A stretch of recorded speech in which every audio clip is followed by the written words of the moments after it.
But most of us, we're here because we love talking to people. We want to speak. And what better way to speak than to speak with a tutor? That always helps me. Sometimes it is hard if you're an absolute beginner in the language.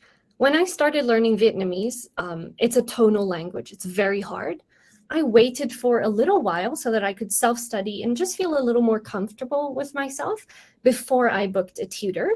But with other languages that maybe I've been learning for a while, I like to book a tutor while I'm in it. And you can also book a tutor for very specific structured lessons if you want to go through a textbook or a curriculum. Or like me, what I mostly enjoy doing is to book a tutor for conversational lessons. I like to say, well, I can study the grammar on my own, but I need somebody to practice with.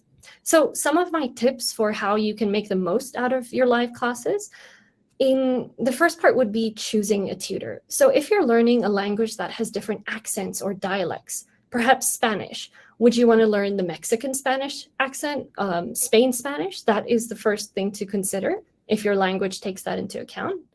Find a tutor you're comfortable with, maybe around your age so that you have similar interests within your time zone.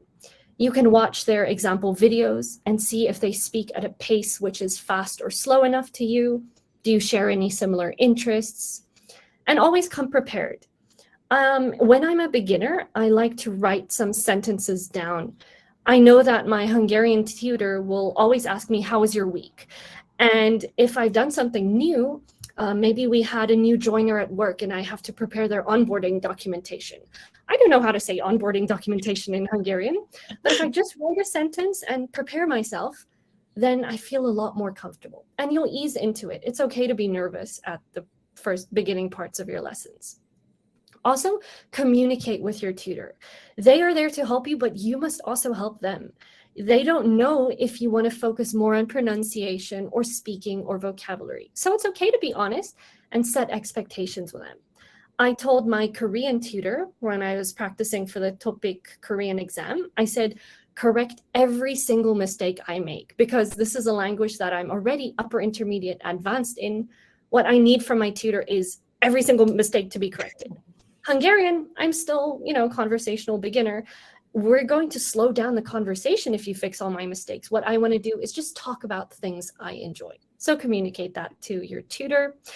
And if you are using Preply, there's a wonderful vocabulary tool where you can go through flashcards and repeat the vocab. So take your lesson a little bit further. Write down the words that you've learned from your tutor, pop them into the vocabulary tool, review it. You don't have to have lesson homework, but you have to put in that extra step to go through the content that you've learned so that you can progress faster and converse more with your tutor.